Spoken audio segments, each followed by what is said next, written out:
কয়েকদিন আগেই মাধ্যমিক পরীক্ষার রেজাল্ট বেরিয়েছে এবং আমরা জানি যে সেখানে লক্ষাধিক ছাত্রছাত্রী অকৃতকার্য হয়েছে মাধ্যমিক পরীক্ষায়। 1,22,000-এর বেশি ছাত্রছাত্রী এবার মাধ্যমিক পরীক্ষায় অকৃতকার্য হয়েছে, যে সংখ্যাটা গতবারের তুলনায় বেশি। আমরা জানি যে রাজ্যের শিক্ষার যে অবস্থা সেটা নিয়ে বারবারই প্রশ্ন উঠছে, শিক্ষার পরিকাঠামো কি অবস্থায় রয়েছে সেটাও নিয়ে প্রশ্ন উঠছে, কি কারণে এত সংখ্যক ছাত্রছাত্রী অকৃতকার্য হলো, কি পরিস্থিতি। প্রথমে সীমান্ত বাবু আপনার কাছে আসবো। এই যে 1,22,000-এর বেশি ছাত্রছাত্রী মাধ্যমিক পরীক্ষায় অকৃতকার্য হলো, এত সংখ্যক ছাত্রছাত্রী অকৃতকার্য, যেখানে মাত্র 25 নাম্বার পেলেই পরীক্ষায় পাস, যেখানে 10 নম্বর প্রজেক্টে এমনি দিয়ে দেওয়া হয়, 90-এর মধ্যে 15 নম্বর পেলেই পাস করা, এত সংখ্যক ছাত্রছাত্রী অকৃতকার্য, এর কারণগুলো কি মনে হয় আপনার? আপনি কারণ জানতে চাইছেন, আমি একটু অন্যভাবে বলি যে পাস করলেই বা কি হতো। আমরা যদি একটু ধারাবাহিকভাবে দেখি, একটু মানে গত ধরুন 5 বছরের যে কোনো সময় আপনি যদি তথ্যগুলো একটু ঘাটেন, ইন্টারনেট অ্যাভেলেবেল, আমি আর সংখ্যাগুলো নিয়ে ভারাক্রান্ত করছি না। তো মাধ্যমিক থেকে উচ্চ মাধ্যমিকে এনরোল্ড, উচ্চ মাধ্যমিকে এনরোল্ড এবং ফাইনালি উচ্চ মাধ্যমিকে অ্যাপিয়ার্ড, উচ্চ মাধ্যমিকে অ্যাপিয়ার্ড এবং পাস, এই যে সংখ্যাগুলো আপনি যদি গত 5 বছরের ট্যালি করেন দেখতে পাবেন এই ব্যবধানটা সব জায়গায় রয়েছে এবং মারাত্মক আকারে রয়েছে, শুধু মাধ্যমিকে নয়। মানে মাধ্যমিক থেকে উচ্চ মাধ্যমিকে যেতে একটা বিরাট সংখ্যক ছাত্রছাত্রী সরে যাচ্ছে। তো এই যে বিপুল পরিমাণ ব্যবধান থাকে, এটা কেন? আসলে আপনি প্রথম যে প্রশ্নটা করেছেন এটার উত্তরগুলো এই 3টে প্রশ্নের মধ্যে লুকোনো থাকবে। এবার যারা ফেল করছে বা যারা কোনো মতে পাস করছে, আপনি যে সংখ্যাটা বললেন পাস করার, তাদের মধ্যেও একটা বিরাট অংশ আছে যারা আসলে পাস না, মানে ওই কোনো রকমে পাস, তাদের পাস করিয়ে দেওয়া হয়। আমরা মাধ্যমিকের খাতা দেখি এবং এই ব্যবস্থাটার সাথে জড়িত বলে জানি যে মাধ্যমিকের নম্বরে ভর্তুকি একটা বিরাট ব্যাপার, প্রচুর পরিমাণ ভর্তুকি দিয়ে ছেলে মেয়েদের পাস করিয়ে দেওয়া হয়। এই কোনো মতে পাস করা ছেলেদের একটা বিরাট অংশ কি হয়, তারা কোথায় যায়? বেশিরভাগ পরিযায়ী শ্রমিক হয়ে যায়, মেয়েরা গৃহস্থলীর কাজে লেগে যায় অথবা বিয়ে হয়ে যায়। দ্বিতীয় প্রশ্ন, কেন? মানে কেন এটা হয়? কারণ আপনি যেটা বললেন যে এত সংখ্যক ছেলে মেয়ে ফেল করছে কেন, তার উত্তরগুলো এর মধ্যে লুকোনো আছে। আমাদের শিক্ষা ব্যবস্থাটা শিক্ষার অন্তে কোনো নিশ্চয়তা দিচ্ছে না কোনো রকম আর্থিক স্বাবলম্বনের, ফলে ছেলেমেয়েরা এর থেকে নজর সরিয়ে নিচ্ছে। ছেলেমেয়েরা পড়াশোনার জগতে আটকে থাকতে চাইছে না এ কারণে যে আমাদের যে ব্যবস্থা, যে ঔপনিবেশিক শিক্ষা ব্যবস্থা, যেটা একেবারে ধরুন সেই ব্রিটিশ আমল থেকে চলে আসছে এক ধাঁচা, এই ধাঁচাটা আজকের 21 শতাব্দীতে বাতিল হচ্ছে।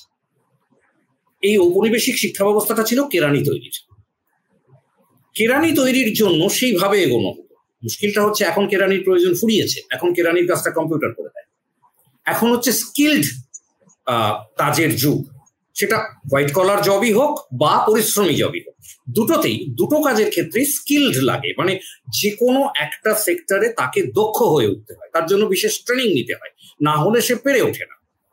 এই ব্যবস্থাটা আমাদের শিক্ষা ব্যবস্থায় নেই, কোথাও নেই। ভোকেশনাল বলে একটা জিনিস আছে, কিন্তু সেটা নাম কাওয়াজতে করানো হয় না। ফলে আজকে আমরা যখন ক্লাসে যাই, আমরা ছেলে মেয়েদের কোনো গ্যারেন্টি দিতে পারি না যে তুই ভালো করে পড়, ভবিষ্যতে তোর একটা কিছু চাকরি বাকরি পাবি বা একটা ভালো কাজ পাবি। আমরা এই আশাটা দিতে পারি না, পরিষ্কার কথা দিতে পারি না বলে তারা মুখ ঘুরিয়ে নিচ্ছে। তারা দেখছে, দেখুন একটা কথা স্বামীজি বলে গিয়েছিলেন বটে যে মনুষ্যত্বের পূর্ণ বিকাশ শিক্ষা ইত্যাদি ইত্যাদি, কিন্তু ওই গোল গোল কথা দিয়ে পেট ভরে না। সোজা কথা হচ্ছে, খালি পেটে আধ্যাত্মও হয় না, খালি পেটে ধর্মও হয় না, খালি পেটে শিক্ষাও। সবার আগে খাবারের জোগাড়টা দরকার। সেটা যখন আমি একটা শিক্ষান্তে একটা নিশ্চয়তা পাবো যে এই শিক্ষাটা নিলে আমি এই কাজটা পাবো, সেইটা যখন পাবো তখন আমি পড়বো, আদারওয়াইজ আমি পড়বো, কেউ পড়ে। এখন মুশকিল হলো এটা আমরা দিতে পারছি না, আমাদের এই জায়গাটা নেই, আমাদের ব্যবস্থার মধ্যেই নেই। এবার আমি জানি না কতটা সময় আমি বলতে পারবো, আমি কি একটু বলবো? না, আপনি বলুন, বলুন বলুন।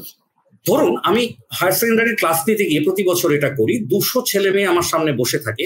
তাদের যখন জিজ্ঞেস করি যে তোরা কি হতে চাস বড় হয়ে, তোদের হওয়ার কি স্বপ্ন, সায়েন্স পড়া যে 20 জন থাকে, সেই 20 জন মানে জনা 20 আর কি, তারা পরিষ্কার বলে হয় ডাক্তার নয় ইঞ্জিনিয়ার। এর বাইরে তারা ভাবতে শেখে। আর আর্টস পড়া যারা থাকে, যারা তুলনামূলক কম নাম্বার পেয়ে পড়তে এসেছে, তারা হাঁ করে তাকিয়ে থাকে, তাদের কারোর মুখে কোনোদিন কোনো এক্সপ্রেশনও দেখতে পাই না। কেন পাই না? তারা জানে না কি হতে হবে। তারা জানে কোনো মতে পাস করলে আর্টস পড়তে হবে, ভালো রেজাল্ট করলে সায়েন্স পড়তে হবে। আর্টস পড়ার পর যেটাই ভালো রেজাল্ট হবে সেটা নিয়ে অনার্স করতে হবে, যদি না পাওয়া যায় তাহলে পাস করতে হবে। তারপরে তারা সরকারি চাকরির পরীক্ষা দিতে থাকে যদি একটু ভালো রেজাল্ট হয়। মুশকিল হলো সরকারি চাকরি নেই, কমে যাচ্ছে, ক্রমশ কমে যাচ্ছে বাজারটা। যে কারণে খোঁজ নিলে জানতে পারবেন, আপনারা মাধ্যমিকের রেজাল্ট নিয়ে যখন কাজ করছেন একটু উপরের দিকে তাকালে দেখতে পারবেন কলেজগুলোতে বেশিরভাগ সিট খালি। গত 4-5 বছর কলেজগুলোর পড়াশোনা হচ্ছে না, ঢুকছে না ছেলেমেয়েরা। কেন? কারণ ওই পড়াশোনা কোন রকম জব সিকিউরিটি দিচ্ছে না, ফলে সেখান থেকে সারা সরে আসছে।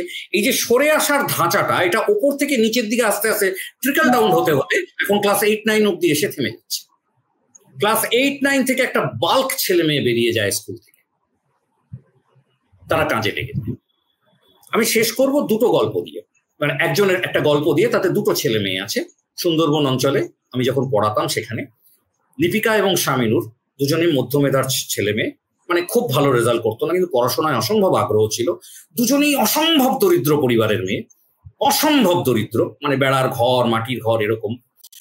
শামিনুরের বাবা অসুস্থ, লিপিকারও বাবা অসুস্থ, দুজনেই হাসপাতালে বছরের অর্ধেক সময় থাকে। দুজনকেই ক্রমাগত উৎসাহ দিয়ে গেছি একজন মাস্টার হিসেবে, যে দেখ বাবা, পড়াশোনাটা বন্ধ করিস না, চালিয়ে যা, যেভাবে হোক চালিয়ে যা। শামিনুর পারেন, ছেলে তো, উচ্চ মাধ্যমিক পাশ করার পর পরিযায়ী শ্রমিক হয়ে চলে যায়। লিপিকা কিন্তু লড়ে যায়।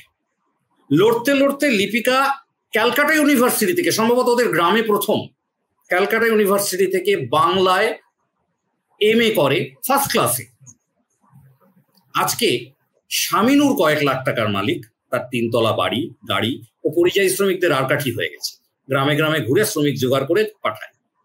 লিপিকা টিউশন করে খাচ্ছে, প্রুফ দেখছে, কোনো জীবিকা নেই। বাবা মা ততোধিক অসুস্থ, দিন কাটছে। আমি কোন ভরসায় বাচ্চাদের বলবো পড়াশোনা?